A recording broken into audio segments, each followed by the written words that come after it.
Tabiatga mehringni ber, bolajon. Ashurali Jo'rayev. Inson hamisha tabiat bilan uyg'unlikda yashaydi. Tabiat bilan nafas olib, tabiat bilan hayot kechiradi. Tabiatni sevish, ardoqlash va uni asrash har birimizning sharafli burchimizdir. Afsuski, ba'zan bilib-bilmay tabiatga zarar yetkazib qo'yganimizni o'zimiz ham sezmaymiz. Masalan, tabiat qo'yniga dam olishga chiqqanimizda ro'y beradigan achinarli holatlarga e'tibor beraylik. Yam-yashil maysalar, xushbo'y o't-o'lanlarni toptaganimiz yetmaganidek, atrofdagi go'zal dov-daraxtlarga ham ziyon yetkazamiz.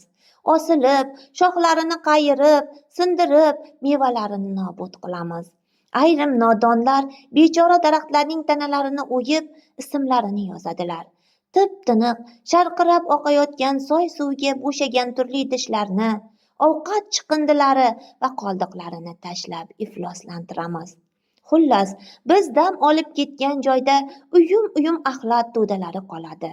Bu xunuk manzarani ko'rib, tabiatga bunchalar ozor yetkazyapmiz, deb hayron bo'lasan.